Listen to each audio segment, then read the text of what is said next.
What's going on, everyone? We've got a big video for today. We're going to be diving into basically everything that you're going to want to know when you first start out in Capybara Go.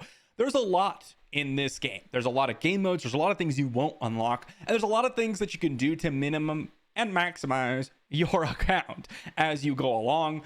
So we're going to do an overview, give you a brief description of a lot of the different content in the game, some things you should be looking out for, some things that are of critical importance that as you get an early start on them, it'll massively increase your progress.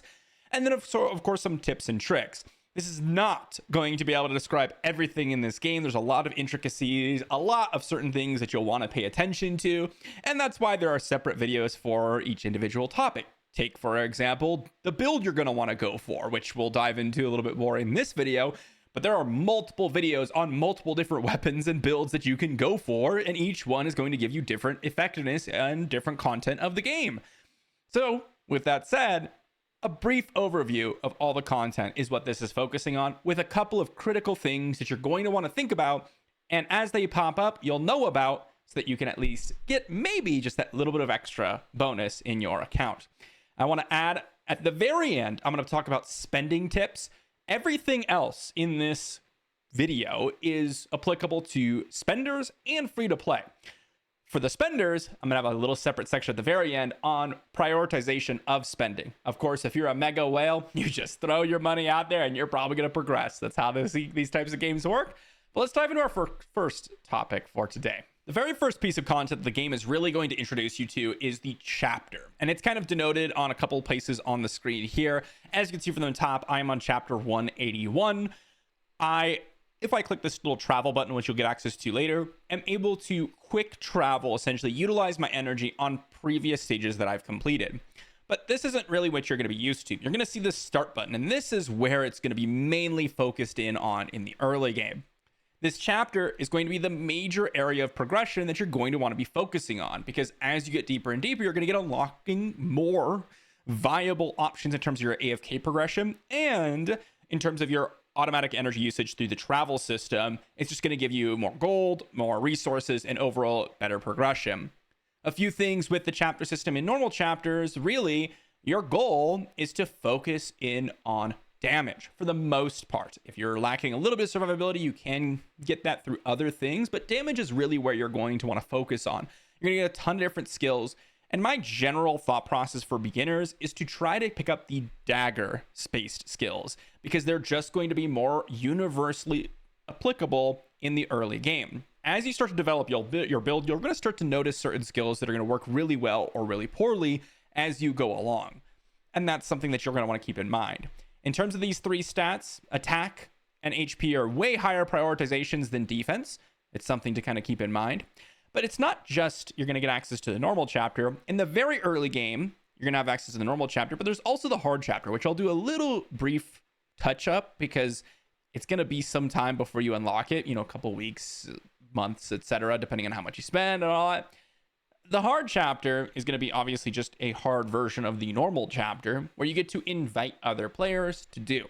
As soon as you unlock this game mode, as much as you possibly can, you're going to want to turn on, well, as you can see, I have not actually done any of my weekly, so ignore this, but you're going to want to turn on this option where no stamina is consumed and then be able to join in and help other players. By doing so, you are going to be able to earn these aid certificates, which allow you to purchase things from the shop to give you a little bit of extra progression. Outside of that, just progress as normal. Hard mode is a little bit deeper in the game, and there are some guides out there for this. Now let's talk about the events tab, which is kind of the next piece of content that you'll be unlocking. Now, some of these are deeper into the game, and some of these are immediately unlocked. We'll first start off with the dungeons tab. So the dungeons tab, these are going to be your 4 main sources alongside chapter of things you're going to want to be focusing on for progression. The Dragon Slayer is going to unlock, basically energy and gems for you daily. The Raid Celestial is going to give you pet eggs and pet biscuits. The Phantom Sword Island is going to give you the chests from bronze to the amethyst versions. And then Temple of Tides, which is by far the most important of all these 4, is going to give you access to Adventurer Dust to upgrade your Adventurer. Very, very important, especially in the early game. This is going to be your #1 source of progression inside the game. Do not be skipping this raid, Temple of Tides. Every single day, you're going to get access to a few tickets. Now, I can't remember how much it is for like very free-to-play starter accounts with none of the passes. I believe it's 2 tickets plus 2 ads per day. Make sure you utilize every single one of those every single day, because it just resets. If you're sitting on 4 tickets and you haven't used them, well, guess what? You're not going to get any refresh for the next day. So you're just going to want to focus on that. Now, each one of these is going to have a little bit of a different, modifier. For example, this one, immune to freezing and stun, extra lifesteal, extra critical rate. You can kind of change up your build to kind of progress a little bit further, but in general, just increasing your combat power overall is going to help you progress these different dungeons. The only one that has an exception to that is the Temple of Tides, which, as you can see, I am not even maxed out on.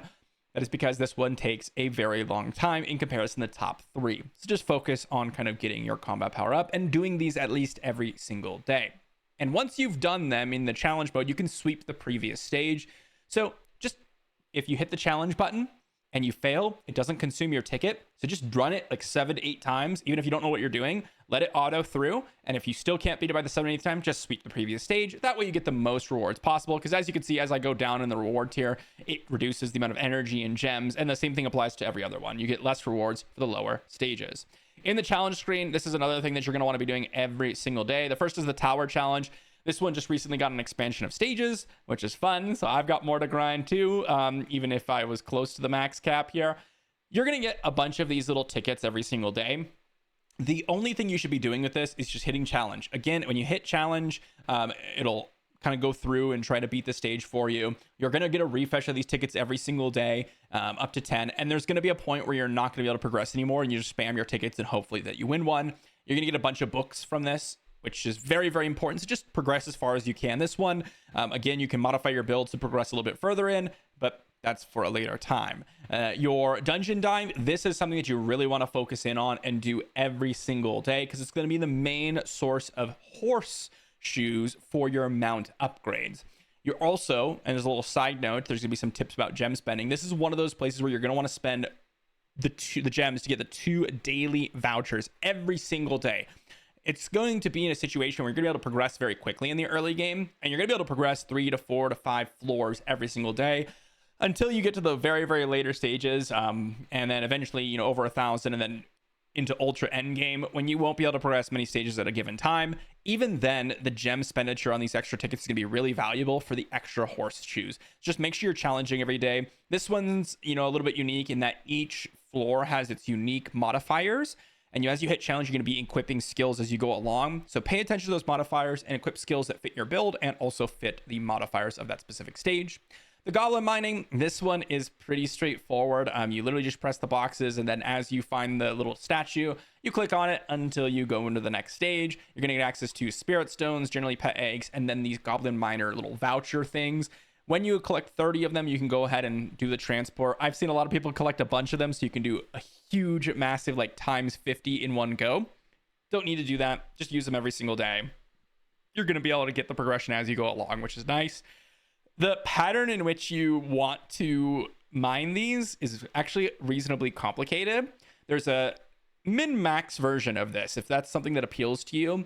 There's a couple of tools that you can use, and I'll leave a link to this down below in the description, to the Capybara Go Discord, where you can find the exact pattern.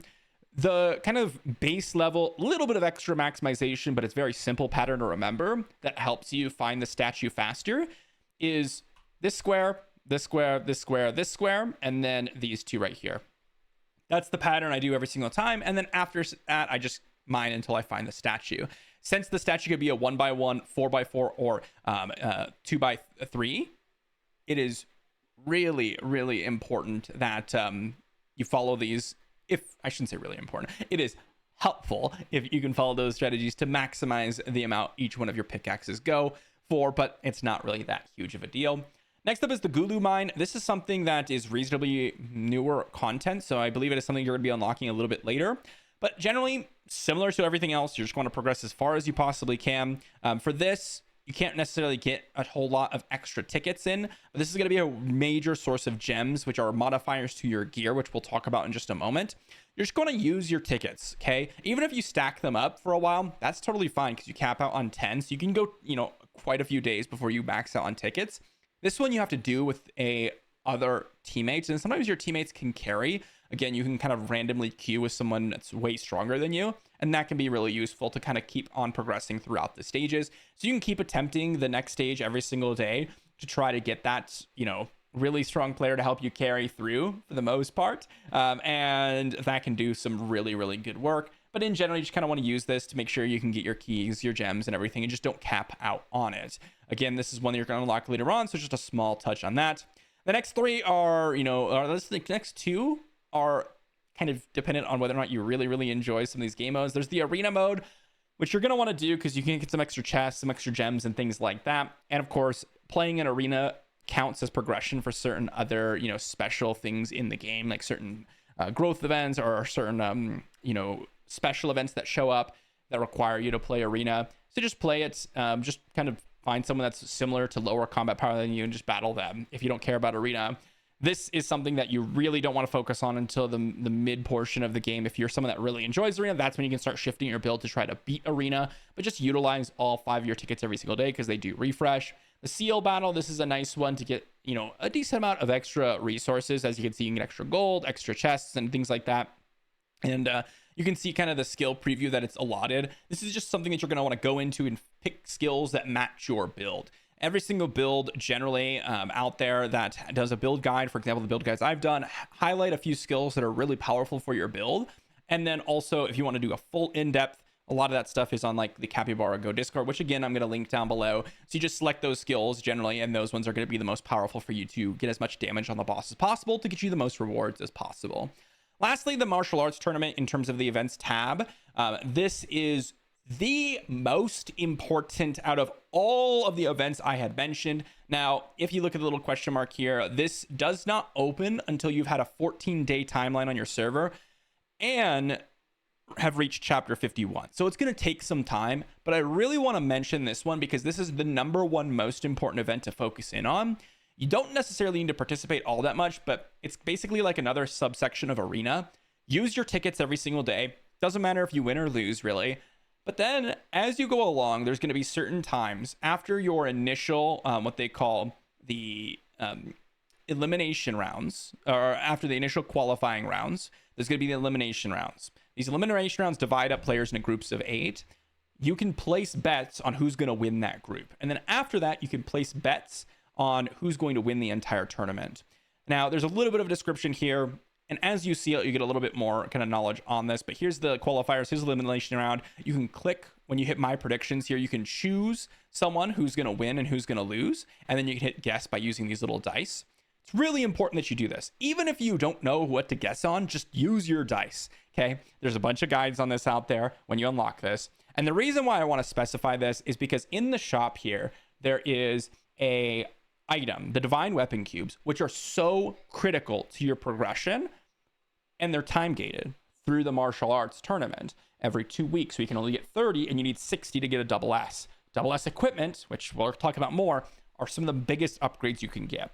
So the reason why I want to mention this in the beginner's guide, even though it's something you unlock a little bit later, is because as soon as you unlock this, you want to go as hard as you possibly can on getting everything associated with this. And there's going to be some more videos out there and some more guides on this out there, but I just wanted to kind of highlight this one as one of the more important ones in the event tab down here.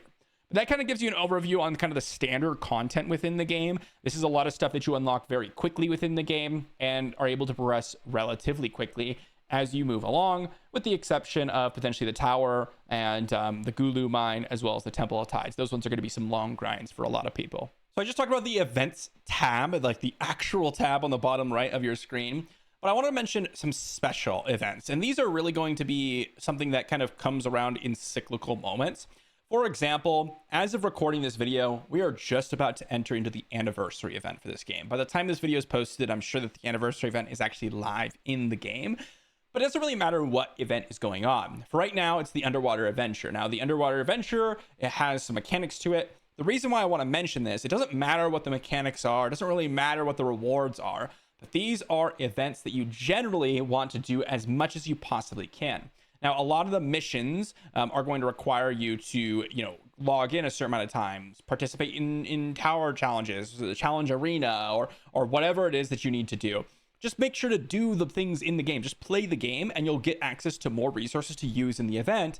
And then you can purchase a lot of very powerful, huge upgrading things in the game. This is your main source of progression alongside, yes, you're going to be doing the chapters, you're going to be doing the events. This is how you really jumpstart your progression. You do all those daily things, you get some value in your exchange shop or your event shop, you go ahead and go ham on this, and that's going to really boost how fast you can progress in this game.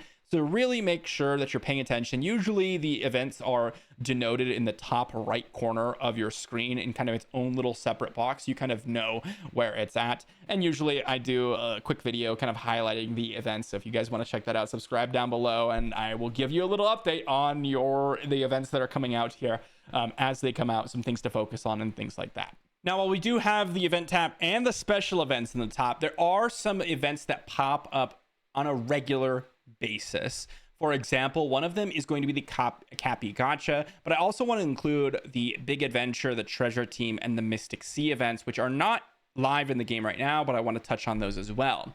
The Capy Gacha, the Mystic Sea, the Treasure Team, all these things are nice kind of big upgrade boosters when they come around. The Capy Gacha in the shop gives you access to some very unique mounts and artifacts that can be really big boosts to your build. Now, the way this works is your Capy Gacha, this pity, every 500 draws you get pitied into these Capy badges, which give you the currency to spend in this unique shop. After 500 draws, you just get the 5 Capy badges. It's really important to remember that this does not carry over between Capy Gacha events, okay? So you want to save up 500, which is why I'm not pulling it on it right now, until you spend your coins at all. This is a big mistake that I made in the early game. I just saw the event coming around. I'm like, oh yeah, the pities probably transfer over because like everything else in the game, pities transfer over in most situations. A lot of refunds in the game. The game is very generous when it comes to this stuff. Capy Gacha is one of the few exceptions to this. Don't do what I did. I may have wasted like 150, 200 silver coins on nothing before I realized I should be saving these coins for my unique mounts. Okay, and I missed on any unique rewards for this. There's a ton of quests down below. When this comes around, you want to complete every single quest as you can. These in the early game are going to be pretty common because when you're progressing the dungeon dives, the ones that I mentioned to buy the extra tickets for with your gems, you're going to get the silver coins every 10 stages. But as you get deeper and deeper into the dungeon, it's going to be few and far between when you can reach those stages and get extra silver coins. So be very, very careful about these silver coins. As for the Treasure Team and Big Adventure, I don't have it right now. But the number one most important event, even more so than some of the special events, is the Big Adventure. The Big Adventure is an event that comes around, and in that screen, you're able to purchase some additional spins on it, or in this case, adventurer logs. Your goal as a beginner player is to save up all of your gems until you reach 32,000. Yes, still buy the 2 daily tickets for your dungeon dives. That's the one exception. Outside of that, save up 32,000, and then when the Big Adventure comes down, you pick up as many adventure logs as possible. The reason that is because it's the only way to obtain the Dragon Girl Adventurer, and one of the biggest progression boosts in the game when you're a beginner is getting a mythic adventurer. I mentioned how important Temple of Tides is in terms of boosting your account. Well, that's because you level up your adventurers with that. And your adventurer is the sole source of most of your combat power for the vast majority of the game. Just watch when let's say I were to equip, the Piggy Warrior here. Look at my combat power just shrink. I'm at 9.93 billion. If I were to swap back over to my, in this case, I'm using Leonardo, but Dragon Girl or Leonardo, I'm back up to 46 billion. That just goes to show you how truly, truly important these adventurers are in terms of multiplying your stats and your overall effectiveness. So you want to save up for that. The Treasure Team and Mystic Sea are also ones that require 32,000 gems to pick up as much as you possibly can because they are time gated. The reason why I say 32,000 gems is because those events only allow you to purchase up to that amount of gems worth of supplies. And then you get those logs. it costs you usually about 200 to 300 spins to get your pity for you to get that Dragon Girl shards. So you want to save them in between rounds until you can go ahead and spin and get to that 200. Now that is one that pity transfers over. So if you want to use your 100 adventure logs very early on, go for it, because the pity transfers over to the next grouping of the big adventure. But it's just something I wanted to quickly mention. If you see the big adventure come around, it's going to be on this side of the screen next to the Capy Gacha. Make sure you click on that and make sure you spend all your gems on that. So that is the #1 most important event in the entire game. I know we just went through multiple different types of events, but there's one more that we got to talk about. And I wanted to keep this separate because it is pretty important to follow. And that is the timed growth event. So we have the event tab, we have the special events, we have the recurring events in like the Capy Gacha, the big adventure. The time growth are also recurring events, but these are just time gates in which to spend your resources. Now, there's a couple of different cut types, and you can just kind of check out the time growth when this happens. When you're a very early beginner, like I'm talking the first 3 weeks to a month, just spend your resources as you get them. It's going to be more beneficial for you to spend your resources in that moment to progress than saving them up. After that first month and a half or so, you're going to start noticing these growth events. You're going to have like the pet growth, the chest event, the spirit stone event, using your horseshoes event. There are different events for spending different types of resources. The goal of this is to complete each banner here. For example, open 4,000 pet eggs and you get these artifact hammers, some tickets, some gems. And this basically applies to any of the events that show up in the timed growth event. It's pretty important that you kind of keep track of this and then try to do as much as you possibly can in these specific events or progress in these periods of time for these events. The reason being is that these tickets are very difficult to obtain. They're going to give you access to very unique mounts that you may not have otherwise, or that you aren't going to be able to upgrade otherwise. So this is just another way to get more value out of your resources that you're already using to progress. The basic idea is save up your resources. When a pet growth comes along, okay, I'm going to open my pet eggs now. When a chest growth event comes along, okay, I'm going to open up my chests over here, and kind of stick to each one of those as they show up. Not all resources must be saved. There are specific kinds of resources that must be saved. So for example here, the pet eggs are one of them, but you don't necessarily need to save the artifact hammers, because there is no event, not a single event that actually is using these artifact hammers. A full list of that can be found on the Capybara Discord as well, which again is another tool I'm going to leave in the link down below. Now let's talk about gear, and more specifically the secret chest. Okay, so when you start out as a beginner, what you're going to want to do is follow a build. It doesn't really matter what build. If you find something that's more fun, I'll say this: the most important piece of advice I can give for a beginner guide is to make sure to do something that is actually fun so you play more, right? If you don't find something fun, don't do it, even if it's the meta.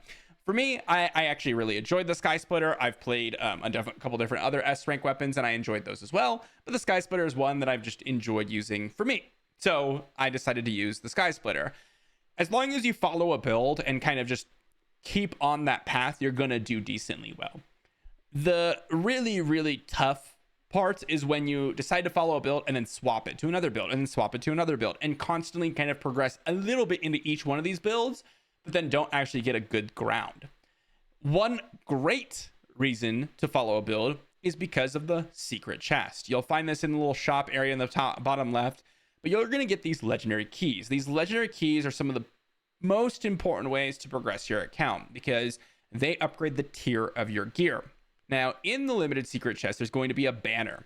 So at the top, you'll notice there's a couple different ways to spend this. There's the legendary treasure chest. You can just ignore this one. You only want to spend your keys on the secret chest, the limited secret chest.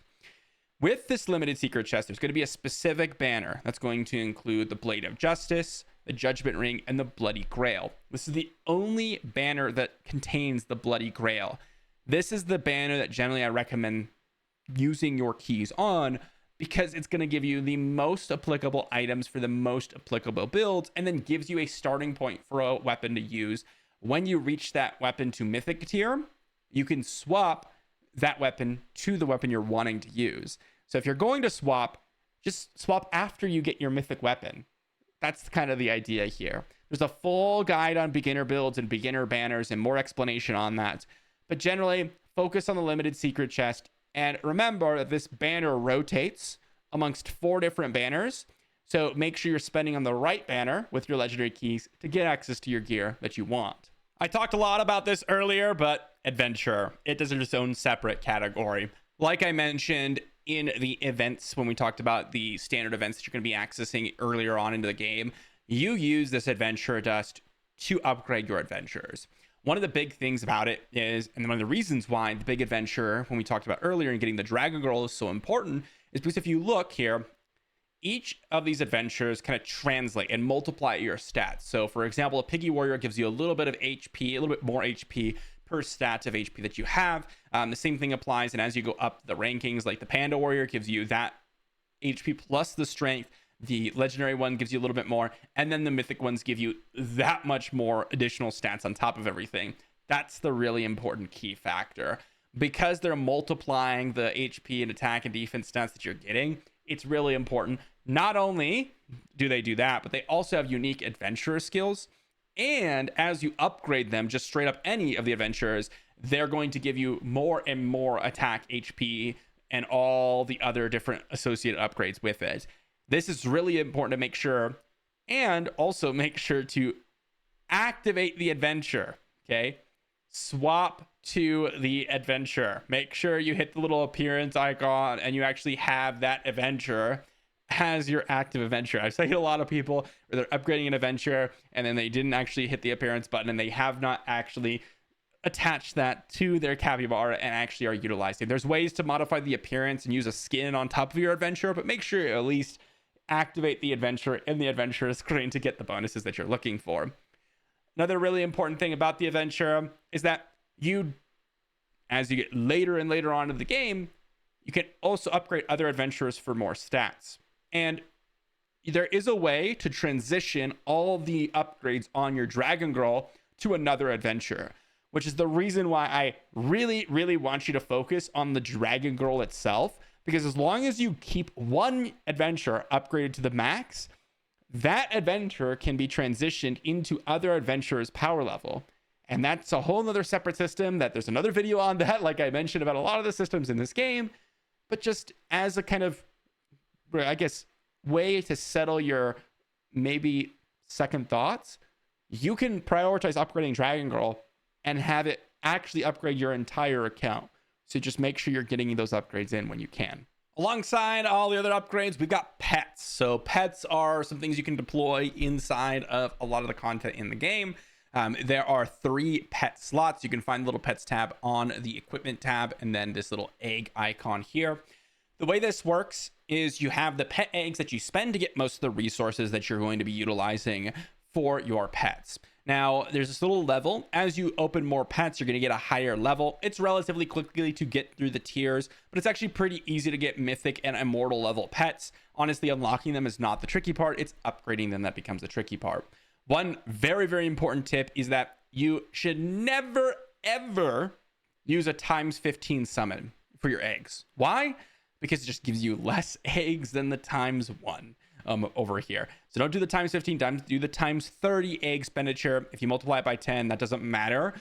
It's just that this summon gives you less pets for each egg that you use. Okay. These are your deploy sections. You can click here and actually have your pets deployed. If I click on my pets here, I can actually deploy them into the specific battles that I'm going for. Inside your pet tab, you'll notice a lot of different screens. And as you get deeper into the game, there's going to be more and more screens available to you. The important thing to remember is that your actual level on your pets only matter for the pets that are battling for the most part, okay? So the 3 pets that are consistently battling, you're going to want to level those up. There's going to be ways to get them secondary stats. Those are really, really a complicated portion of the game as well. Again, more videos on that. The one exception is that if you look at the upgrade effects here, as you level them in 5 level intervals, you'll see like hero HP plus 3% or hero defense plus 4%. Those are global applicable stats. So even if they're not battling, they will still apply to your hero or your Capybara, which is important, okay? So you want to prioritize the 3 that you're actually utilizing in your battle, and then also get some extra upgrades on your other pets to get some extra stats on your adventurer. Another portion of the game that's really important when you're talking about your build, we mentioned gear and summoning and all that stuff. In the top right screen of the equipment tab, you'll notice these little icons on the top. These are going to be your hero and brand selections. Your heroes and brands are almost like bonuses to your adventure. They give you random upgrades, give you additional stats. They're just going to be part of your overall build. It's really important that you actually slot in units, right? So if I hit remove here, it's going to remove that hero from, the actual application of it. I think you only have 1 slot to begin with, and you unlock more as you level up or progress. I'm not exactly sure when you get more slots, but make sure you're at least equipping similar to the adventure. If you don't equip it, you don't actually get the bonuses for it. This is something that's going to take a long time to upgrade, okay? As you get deeper and deeper into the game, you're going to get access to more and more things to allow you to upgrade these things. Specifically within the special events that I mentioned earlier, that's where you get a lot of the heroes and brands. That said, when you get these heroes and brands, make sure that you're prioritizing the heroes and brands that are good for your build that you're going for. This is one of those things that you want to prioritize staying on one path, because the heroes and brands, to swap those over, can take copious amounts of time. One of the other important parts about this hero is one of these heroes is unlocked through another mechanic that we'll talk about later. That's really important that you kind of utilize that one. It's a great secondary way to kind of make sure that you're getting the most out of your resources. And I'll add a little side tip here, as we've been doing throughout the video. A lot of these things, including your gear, can be kind of reverted. So for example, if I were to invest a lot of my books into the Knight of the End, or let's just say the Ghost here, or Cryberry rather, I can hit this little recycle button, these little 2 arrows, and level down. And it's going to return all the materials I had used to upgrade them. And then I can literally just re-upgrade them. This applies to a lot of different things. Heroes and brands are one of the big things that it's utilized for. And alongside gear, if I wanted to revert this, I can level this down. And this pretty much applies to a lot of things in the game, is that I can kind of go through and reset some things to change a little bit of my build. Or maybe if I didn't want to spend it that far, I can always just utilize all my books now. If I need more books for some other thing in the later stages, I can revert it and then spend it how I wish. So just don't be shy about spending a lot of your resources. Next up, let's talk about some of the rest of the screens in the equip screen, starting off with collectibles. So collectibles are pretty straightforward. In the early game, you don't need to worry about it all that much. Each individual collectible is going to give you very minor stats, okay? You'll look at this, and as soon as you start playing the game a little bit more, you'll notice how weak this level of stats is actually giving you. The really important factor about this are the actual bonuses that are unique, and usually you'll find these in legendaries and mythic artifact collectibles. For example, the Saint's Relic is going to give you extra control immunity rates. That's something that you don't really get in terms of the rest of the game. It's harder to obtain. The Aladdin's Lamp give you extra gem earnings from the privilege card, right? Those are unique stats that can't be found anywhere else, and those are some worth upgrading. Another note to this is that each set that you're giving gives set effects. So if you upgrade them just randomly, you're not going to necessarily get those set effects. But if you upgrade an entire set to 3-star, you're going to get that set effect. Each set is different. So if you click this little set tab, just note when you're upgrading them, oh, look, I'm going to try to upgrade this to get my 6-star attack. I'm going to be next up upgrading this one, and then next up upgrading the Giant Slayer. That's kind of the process here. Focus on those sets when you're actually upgrading your collectibles. But in the early game, just focus on stats that are really, really solid. Just don't go past 3 stars. As for the mounts and artifacts, these are actually very similar in how they work. For the mounts, first, when you click into the mount tab, you're going to see this mount upgrade screen. Don't really worry about what you're unlocking here a whole lot. When you see this, this is essentially just more stats. It's going to make you more powerful. It doesn't actually have any skills or anything associated with it. It does what it says it does, which upgrades your HP, attack, and defense. It does give you extra dodge rate and all that good stuff. Make sure to upgrade this alongside the time growth events, because you're going to get more value out of that, which we talked about earlier. But as you enter the transformation screen, this is where it gets a lot more tricky. You'll notice I have a million different pets down here. It shows all the ones that you have unlocked and locked. It's really, really important to note each one of these, boxes and what they do. First off is the effects tab. We're looking right here. And alongside it, the level up tab. When you obtain additional copies of a mount, you can level it up and it's going to increase its effects tab. These effects are useful no matter what mount you're actually using. It's one of the reasons why, if you look on my screen here, I have a ton of mounts actually unlocked at 0 stars. And then I have one at like 2 stars, for example. These mounts, the 10% damage reduction, I get on my Capybara no matter what. So it's really important that you just unlock as many mounts as possible in the early game alongside the one you're actually going to be using to get these global effects. The second part of this is this middle portion, which is the mount skills. You'll notice some of it say use skill, and then the one I'm actually using says cancel. So this is the actual skill I'm using in combat, okay? So there's a lot of mounts here, and you're like, oh, well, how do I know which skill I'm using? Well, I want the maximum combo count +1 with Diego. So I'm gonna hit use skill. Make sure you hit the use skill button. I can't tell you how many times people are like, oh yeah, I've been using Diego forever. And then I look and it's like, you haven't even activated the use skill button. Make sure you click on it, okay? That's the mount that you're actually using.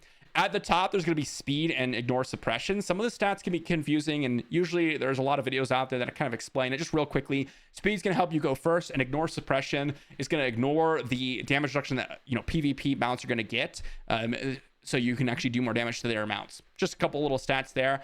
The third thing you're going to want to know is that there's this mount icon right here. This is purely cosmetic. I can ride whatever mount I want. You'll notice that when I hit this button, it does not change my combat power at all. But if I were to hit use skill here with a different mount, let's say, which most of these are actually just mythic level. So if I change the level of quality of pet, you'll notice that my combat power is changing. That's actually affecting my combat power. So the mount, dismount does not matter at all. It is purely cosmetic.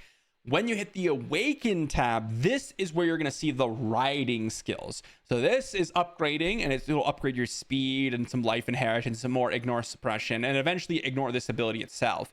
But the riding skills, the way you activate these is in the Deploy tab. So you deploy certain mounts in order of their riding skills. So for example, if I'm mounting Diego, I will use Catastrophe's riding skill first, then after, you know, let's say whoever dies, I will deploy the Sphinx, and then after that I will deploy the Toffee, which is the order that I have. And these are going to take advantage of your riding skills. Very important that I noticed that I mentioned this, because there's a lot of complication to this. As for artifacts, it works very similarly, okay? When you click into artifacts, you have an upgrade tab. This one does not have a timed growth associated with it. So you can just go ahead and slap on some upgrades with the hammers. But as you jump into the transformation tab, again, the effects tab, you can level them up more copies. These just give you global stats no matter what. The artifact skill is the skill you're actually using. Make sure you hit the use skill button. And then when you hit the deploy tab, it's going to be associated with the awakening skills here in order. It's going to use them in order, okay? It's basically the exact same thing as mounts, which is why I kind of coupled them together, but also I kind of grouped in collectibles because collectibles is kind of a short category here. But these mount and artifacts can be very confusing, and there's a lot of buttons to press. And oftentimes when I'm making a build swap, I don't remember to press all the use skill buttons, so I have to double check it multiple times to make sure I got everything in order. So just make sure that you're at least clicking the button so you actually get the actual effect that you're looking for. I can't tell you how many times I've looked at accounts and seen, dude, you have not even hit the use skill button on your mount or on your artifact or whatever it is that you're trying to do.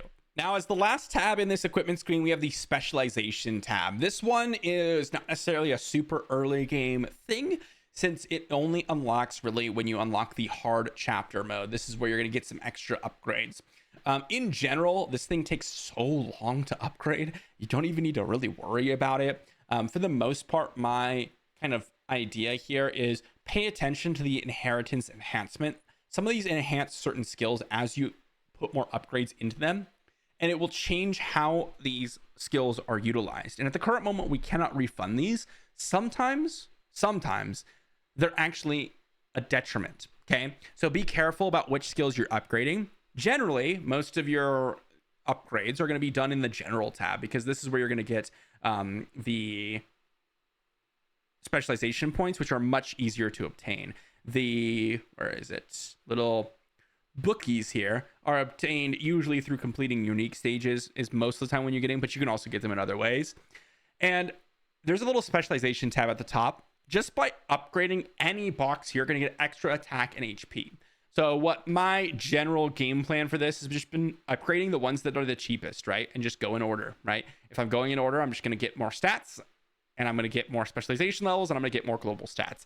That's kind of been the focus here. Again, be careful about the event share tab. Some of these change the way skills work, and some of them are detriments.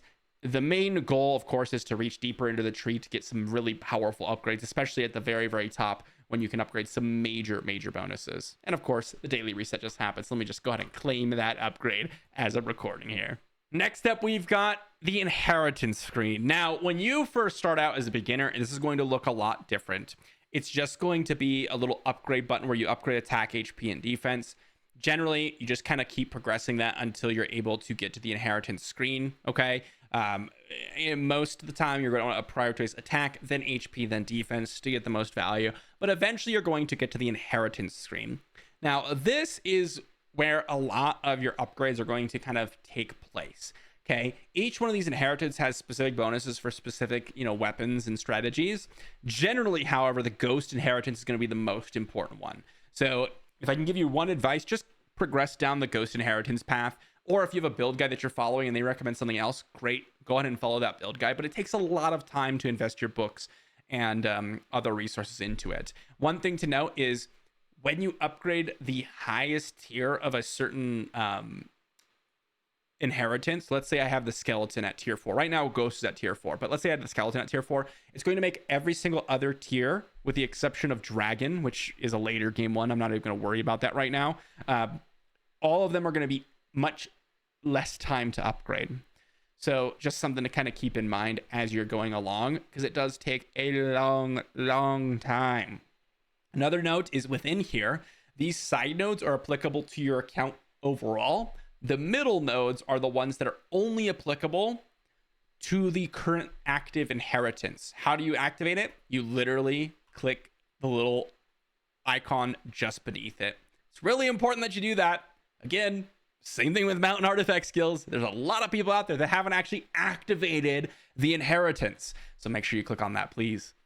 I wanted to do a quick, slight overview on some of the more important stats. As I scroll down, you can see there's a million different stats in this game. I even already talked about some of them when I mentioned mounts, including the suppression and speed and things like that. But I just want to give you a couple of really important ones that are going to be something that you're going to want to make sure that you pay attention to.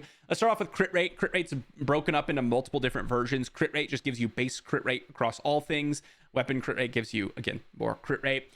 Basic attack crit rate and skill crit rate are separated. Basic attack is when you're actually just attacking with your weapon. Skill crit rate is when you're using daggers or anything other modification that's not actually just attacking with that specific weapon. And you can see more versions of critical rate down here on each individual specific skill that you're using. So it gets very complicated. Combo rate and counter rate. Counter rate is just when your opponent hits you, you have a chance to hit back. Combo rate is whenever you attack, you have a chance to attack again. And there's a cap to this, so there's a couple things that can expand this cap. But you want to get this as close to 100% as possible in most builds. It's just super powerful. Probably one of the most important stats in the entire game. We talked about speed and how that makes you go first. As we scroll down, there's going to be more on damage reduction and damage increase. Damage increase generally applies to final damage increase. What that means is all of these other damage increasings and all this other stuff, it's just going to increase your damage. And then we also have another version of it here, which is the final damage boost. So after all of that effectiveness, it's going to boost your damage even further. So it's sometimes really important. We also have where was I? Again, so many stats here. I don't even remember where we were. There we go. Damage reduction. This just applies to all damage types in the game. You'll notice there's skill damage reduction, rage skill damage reduction, basic attack damage reduction, combo reduction. Again, it's all separated. Generally, damage reduction applies to all of those stats. After, if you want to talk about specific skill damage reduction, you take the base damage reduction and add it to that skill damage reduction. Skill damage and basic attack damage reduction are the two most important. Skill damage, again, increases your overall damage for those specific skills. And then there's all sorts of different specified damage and damage reduction, which again gets way more complicated. We've got skill damage, skill critical damage, and basic attack critical damage. Again, separated, but critical damage just kind of ramps up your overall damage multipliers. Like if you were to hit something normally it does 100%. Well, with the extra crit damage, it's going to do 250%. So, basically 2.5 times what your damage would normally do. There's a ton more stats in the game, but those are kind of some of the more important ones that you're going to want to keep in mind as you go along. Usually what the game does is gives you base stats, or like stats that are like generally, okay, that makes sense. And then it's going to divide it up into like 8 different categories. And each one of them applies to a very specific skill or a very specific piece of content. And that's something that you'll get used to as you get later on in the game. Now, before I dive into some of my final tips for some of the beginners out there, some things to kind of keep in mind, some earlier strategies and things like that, which we did kind of an overview and some tips as throughout the entire video, I want to talk about some spending tips, okay? So this is where really when you are looking to maybe spend a little bit of extra cash on the game, maybe just what are the best packs to buy if I want to do a monthly card for if you're that type of player, or maybe you're someone that just wants to make the game more fun. There's some cheap spending. I say cheap, but like any money is a good amount to spend on a mobile game. So just kind of keep that in context. As for a little bit of context for me, I am not a free-to-play player, but I'm also not really a spender. I am what I call a buy-to-play player. There are a couple of lifetime purchases that you purchase that, in my opinion, make the game more fun and more enjoyable. And so those are obviously going to be the ones that I would first recommend to you. And a little forewarning, I don't enter the shop all that often, so if I get lost, I'll let you know, and we'll figure it out together. But privilege card here is where we're going to start out. This is where you're going to find the best value for most of the things inside the game. The daily reset just happened, so I'm just going to hit claim real quick. And as you can see, these are the 2 cards that I have purchased. So I have the ad-free card. I believe this is like $5. This, if you're going to make one purchase on the game, this is the one you should pick up. This is going to give you an extra little bit of gems every day, 50 gems, who cares really? What it's going to allow you to do is all those ads that you have to watch for like your dungeons or whatever, you can just press the button and you immediately don't have to watch the ad. It is $5. This is what, to me, unlocks the game. If I consider Capybara Go like a $5 game, and the ad-free card just makes it more enjoyable for me. If you're gonna make one purchase, this is the one I would make, okay? After that, the second purchase I would make is a lifetime card, and this is the other one that I made. So I think it's $35, but daily chance for all dungeons +1, 10% extra gold game, you get 50 energy and 200 gems per day. Really, the thing that really changes your account is the 1 extra dungeon chance per day. Think about it this way, every 4 days, you get an extra day in terms of dungeon chances. That's amazing. So the lifetime card is definitely the second one that I would pick up. After that, the monthly card. I personally have not picked this up, but it does give you an extra Celestial Tree and Dragon's Nest chance. It gives you extra speed and travel speed. And most importantly, it gives you extra gems and energy per day. So that's a nice pickup here. The auto mine card is decent. It's decent. It's a reasonable pack. Honestly, the rest of the packs we're talking about are pretty bad value. So both of these are something that don't really do a whole lot. I would personally pick up the weekly pass over the auto mine card is $3 per week, which can be pretty expensive pretty quickly. The auto mine card, though, these two are also solid purchases. Better than a lot of the other purchases that we're going to talk about in the other pack shop. But those are the kind of in that privilege card category. Those are going to be better purchases or value for your money. Some of the value picks, these are pretty bad, like extra pets and stuff like that. This is just not worth getting. In the pack shop, again, most of this stuff is pretty weak. Getting extra keys or extra random, gems and residence crystals. None of this really matters. There's really only one pack I wanted to point you towards. And this is if you're like a dolphin or whale. All these other packs don't even worry about. If you are like a small dolphin, you're just going to be sticking with the privilege cards, okay? But if you are like a whale, or you're going to drop a couple $100s a month on this game, the Divine Weapon Cube monthly pack is the #1 pack that you're going to want to pick up. As I mentioned earlier, these are time gated. This unlocks SS grade equipment. This is going to give you a massive bonus in the early to mid and late game. You're going to need a ton of these. You're going to need a ton of them to, actually get SS upgrades unlocked. You're going to need more of them to actually forge your special stats on your SS grade equipment, which I haven't even done because, again, I don't spend money outside of that lifetime card, and that's the only money I've ever spent in the game. Well, I'm time gated. I haven't even unlocked enough weapon cubes to truly start exploring the system a ton, because I am purely just trying to get my SS grade weapons unlocked and gear unlocked. So if you're going to spend a lot of money, this is the place to do it at. Now, some final tips here as I'm wrapping up, guys. We just had the Capybara Go anniversary event just pop up, so we about to record a video after this one about that new event. But there's a bunch of things that you're gonna see when you first start out. There's gonna be the 7-day carnival event. This is something you're gonna want to focus on when you start out the game. It's gonna be really, really nice to be able to just kind of get some extra double S-grade equipment for free. Generally, this is just play the game every day for the period of 14 days and you'll unlock everything in here, but just kind of pay second attention to it. There's going to be a lot of events in the game. There's going to be a calendar as well. It kind of gives you a guideline on where we're at in terms of all the different events going on in the game. So that's something to kind of keep track of. Some early, kind of things to mention is you do want to join a guild. It will help your progression quite a big amount.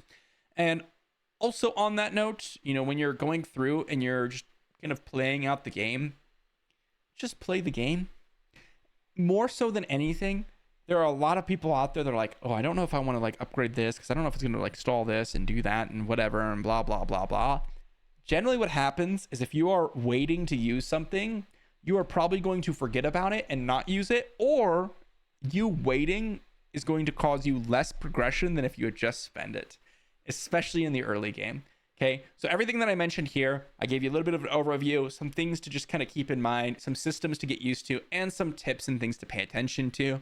But at the end of the day, whatever you're going to do whatever makes you play the game the longest, because that's going to be the most fun, and that's also going to be the way to progress the best. So although this is a beginner's guide, at the end of the day, just have a good time. If you're not having a good time, take a break, come back, or just, move on to another game. But still watch me. Okay? That's a rule. Okay? We're gonna I need another timestamp here. Watch Veil. Okay, great. Done. I put that in my notes here. We're good to go. Thanks for watching, everyone. Whew, that was close. I almost told you guys to stop watching. That would have been pretty bad for me. Let me know what you think in the comment section down below. Hopefully you enjoy the game, and I'll see you guys for the next one, because I know you're subscribed. Yep. Hit the button. Yep. It's part of the beginner's guide. I know you guys didn't watch it if you didn't subscribe, so unlucky. But yeah, I'll see you there.